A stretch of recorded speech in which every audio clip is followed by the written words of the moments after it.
Welcome to a rebuild that only a madman would accept. You know how each position in Madden has a few different archetypes, sorting each player into different styles of play, and these archetypes have 3 different top skills for each archetype. To cut a long story short, I built a team with every single archetype. Each player has 99 ratings in their top skills, but the catch here is they have 0 overall in everything else. Well, technically, it's 25 overall for this rebuild. If I made it 0 overall, the game starts to glitch out tremendously, and I mean, Madden already starts to glitch out a lot, so we don't want to add even more glitches onto it, you know what I mean? For example, a field general QB has perfect throw accuracy, but no throw power, while my strong arm QB has 99 throw power, but no accuracy at all. Well, actually, the strong arm guy kind of lucked out because the top 3 skills for him were 99 throw power, 99 deep accuracy, and 99 medium accuracy. So you can already see some archetypes are way more useful than others. I also ran into a little bit of a wall here. So no archetype has speed, acceleration, or agility even mentioned in their top skills. But I don't know about you, I don't want all my players to have 0 speed. That's not exactly what I want out of this rebuild. So I made it an executive decision to make all their physical attributes, we're talking speed, acceleration, and agility, close to the lowest overall I could find for that position in Madden 22. For an example, the quarterbacks basically have the speed of Tom Brady, with the exception of our scrambling quarterback, just because I felt like it would be more fun to give him faster speed. But don't think he's a burner, his speed is only at like 75. 0 overall in these categories would be unbelievably slow. I really wanted to focus on the skill attributes more so than the physical ones, so we can test out the low speed effects in a different video. 15 seconds for our fastest player to go the length of the field. I should also mention that every player is pretty much the average height and weight as the rest of their position, so no real advantage or disadvantage there. This is not a traditional rebuild. We can't draft, we can't scout, and no one is coming to save us. If we want to win, we must develop. So all I can do in this draft is trade back, see all these amazing players pass us by, some of which look like generational talent. Feels bad, man. However, I find comfort in the fact that every player we have has superstar development. Clearly, we have our work cut out for us. It may be years before we even win a game, but I am up for the challenge. And if you'd like to join me on this rebuild journey, consider subscribing, so that way you can see when the new videos drop. Since this is episode 1, I'm gonna set the bar high. If you want to see the series continue, get this video to 20,000 likes. If it gets lower than that, I'll probably just move on to something else. But if we hit that goal, I'll continue this series. Now let's take a look at our roster. Our team is all over the place. Some archetypes, completely worthless, while others are actually surprisingly valuable, but only when used in very specific circumstances. For example, our pass blocking offensive lineman can be pretty good, but only on passing plays. So this means if I want to even have a chance, my formation subs need to be absolutely pristine. Also, you'll notice I have more than one archetype than others. This is because I had to fill out the roster with somebody, so I strategically gave myself a few extras of the most valuable archetypes. However, each position features at least one of every possible archetype, so you're definitely going to be seeing every player get their chance. In this video, we're going to have a lot of position battles, as I really don't know what is the most effective strategy going in. By far and away, the most interesting battle is going to be for the starting quarterback. You're probably thinking the clear choice on paper is strong arm Scooter Strong. He's got 99 throw power, 99 deep accuracy, and 99 medium accuracy. He's the only archetype with any throw power, so that already gives him an edge. But I will say the biggest knock on him is his inability to throw short. He can't throw under pressure, and he can't throw on the run. So this could become a problem when you realize everyone on our team is extremely slow. They might not even be able to get to a deep pass. It's not like they're going to outrun the defenders or anything. So on paper, it may sound like an easy choice now, but we'll have to investigate further in our preseason games to make a full decision. The number 2 choice, I'm probably thinking is going to be Freddie Field. He's the field general archetype, and being a field general, he has no throw power, but he has maxed out accuracy, both short, medium, and deep. Freddy could be intriguing for like quick short routes or screen passes. Anything downfield or under pressure, it becomes immediately terrifying, because this kid has a noodle arm, and it's going to be floating in the air forever. And to be honest, I don't even know how far he can even throw. The third option is Stan Scrambler. Obviously, he's a scrambling quarterback. He's got no throw power either, but he does have 99 accuracy, 99 throw on the run, and 99 break sack. As I mentioned earlier, I decided to give him 75 speed so he could play true to that scrambling archetype. Just thought that was a little bit more fun. And on paper, Stan sounds pretty bad, but with that kind of speed, we could probably find a way to get him involved. Irwin Improviser, I'll be honest, is probably the worst QB on our roster. He does have 99 deep accuracy, but that's completely pointless with how slow our players are and his 0 throw power. He can throw on the run and under pressure, but I doubt it will matter because he's wildly inaccurate and he doesn't have the arm strength to get it anywhere. Running back battle is mostly a toss-up. My favorite one is probably Ricky Receiver. He could be pretty solid. He's got 99 catching and 99 short route. His archetype actually didn't even have a third attribute, but those two alone are very valuable. And you gotta think, with us likely mostly throwing the ball shorts, he might be on the field quite a bit. You also got Pierre Power. He's probably going to get the initial carries. He's got 99 break tackle, 99 trucking, and 99 stiff arm. So basically, whenever he gets the ball, I'm going to be spamming the truck stick. Eddie Elusive is our third running back. He could be interesting. 99 juke, 99 spin, and 99 change of direction. He's absurdly slow just like everybody, so it's going to be tough. And also, none of them have good carrying or ball carrier vision, which is kind of goofy to me because like two key things of being a running back are having good vision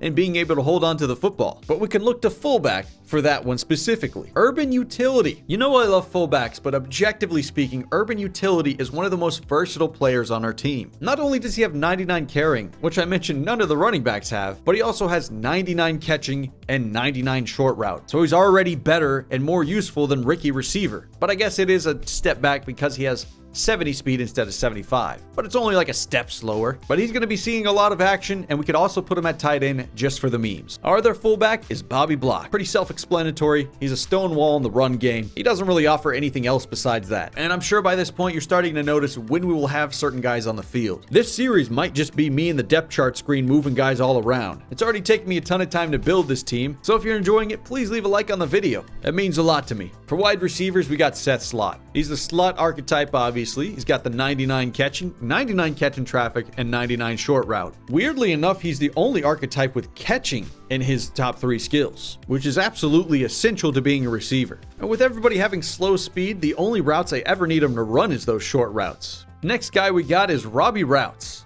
As his name suggests, Robbie runs routes immaculately. But you gotta think his slow speed, he's not gonna be able to separate as well as he should. And of course, he's gonna have bricks for hands. What's even the point of being open if he can't catch the ball, you know? Papa Physical will also probably struggle. He's got a great name, but his 99 attributes are only catch and traffic, spec catch, and release. Those are only good in very specific situations. They don't come up very often, but he may find himself in catch and traffic situations with him being so slow. Despite his epic name, I think Daddy Deep Threat is probably our worst receiver. Just like everybody else, he lacks speed to get open deep, and he's only going to catch it if it's a fluke animation. With his top skills being like deep route running, what does it even matter? Our best tight end is Barry Block. And yes, that is a reference to the show Barry on HBO.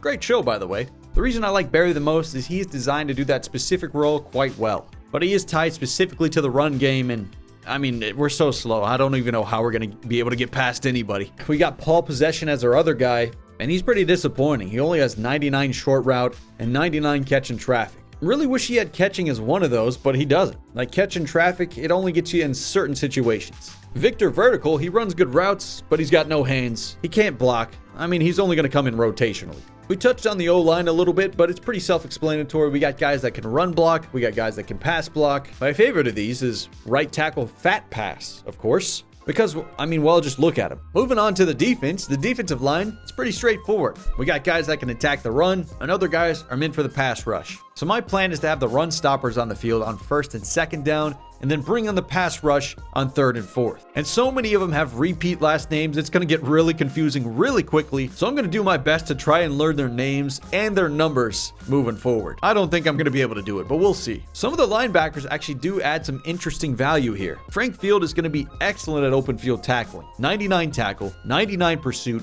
and 99 play recognition. Chad Cover is the best at coverage of anybody on our team. 99 zone coverage, 99 man coverage, and 99 tackle. He might be our most versatile defensive player. I think I will have Frank on the field on 1st and 2nd down, and then bring in Chad to cover on 3rd and 4th. Rod run, very similar to Frank. I'm going to cycle them in and out just to save their stamina. For cornerbacks, you can see I'm going heavily on the slot corners, and that's because they have that tackling ability. Other archetypes, equally good as covering, but I feel safer to have a bunch of guys that can tackle versus guys that can't. All of our starters have 99 man coverage, so that's going to be our primary coverage strategy, which you might think is a little strange with us being so slow, but I'm just basing it off the archetypes here. I'm just doing what I can. Free safety is almost always going to be in zone. We're always going to need that safety deep, and we're going to just throw him as far back as we can because they're probably going to just be able to bomb it deep past us all the time. Strong safety, he's going to be zone on passing downs, and I'll use the run stopper on first and second. As far as the kicking battles goes, it's going to be a hoot. We got Pog Power, clearly the highest potential here because he's got that 99 kick power, but at the moment, this dude can't kick straight to save his life. I don't know how else to put it. Our other option is Art Accurate. He's got the opposite problem. He has fantastic control, but he's got the kick power of an infant. Neither of these dudes can make an extra point at this moment. Art Accurate is the closest, so realistically, we may be looking at a situation where we go for 2 most of the time. At least that is until we can develop some of these guys. That's why I'm focused training both of them.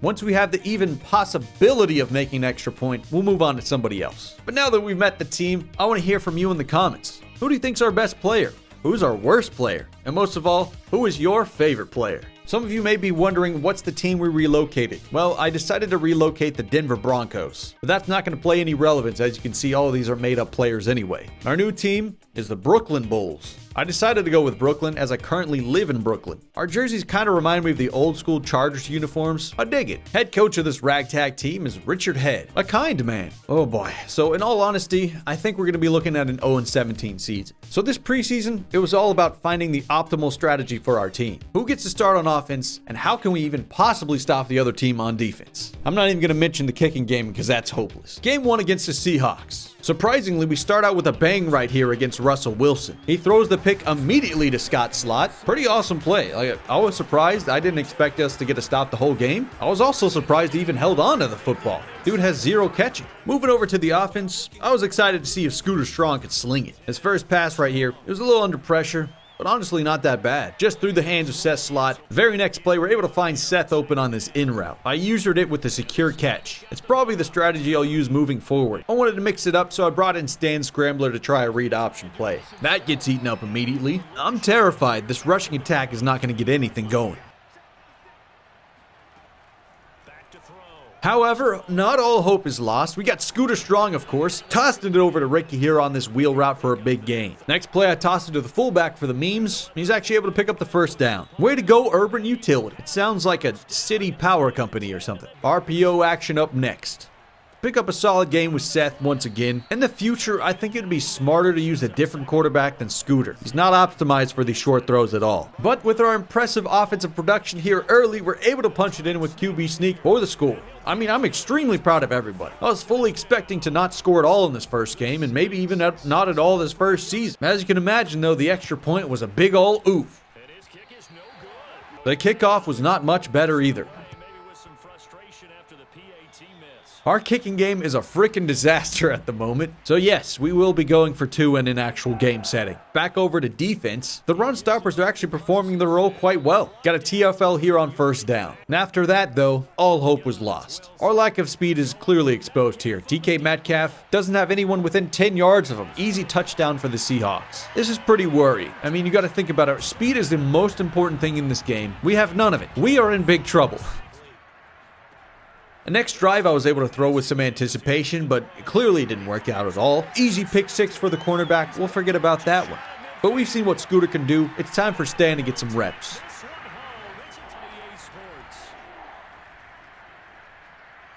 On this 3rd and long, he was able to scramble for a good chunk of change. His speed is just good enough to where he can outrun some D linemen every now and then. I think that's going to be very valuable for us. His first pass attempt, surprisingly solid. It was catchable for the receiver, even though he wasn't able to hold on to it. What you've really been waiting to see is Pog Power punting. And oh man, it is a sight to behold. Reminds me of vintage Blaze Bortles. A mind-boggling 11-yard punt to start his career. Terrific.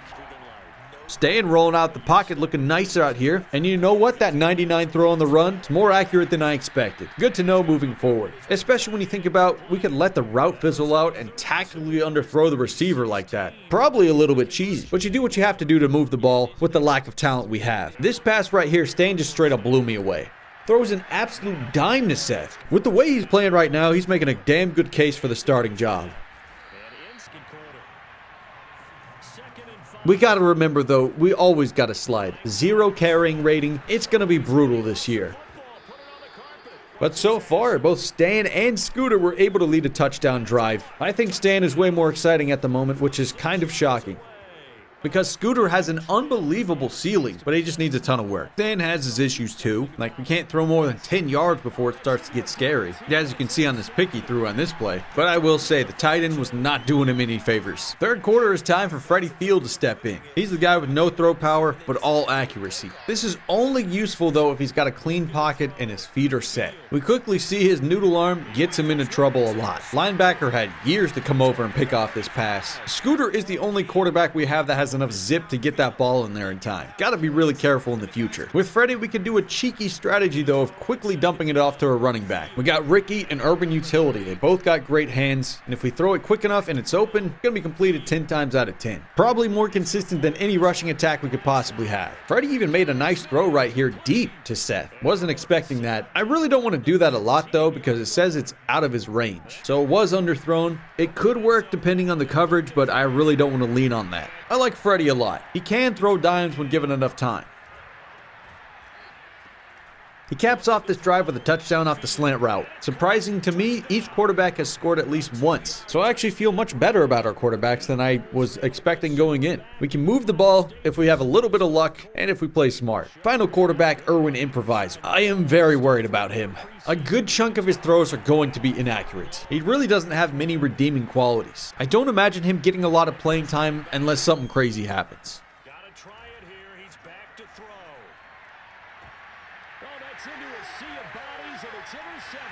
No surprise, we got absolutely demolished in this game. Our passing defense is putrid. We play a lot of man defense, but lack any of the speed to keep up with anybody. Stan finished with the highest QB rating in this game. I know it's early, but he's quickly becoming one of my favorite players on this team. He was also the leading rusher for our team, which could become a common theme. Seth Lott is far and away my favorite receiver. He should lead us in receiving yards in most games. For defense, we're pretty much just praying for a lucky turnover. We're going to be giving up like 50 points a game minimum. Kicking is, kicking.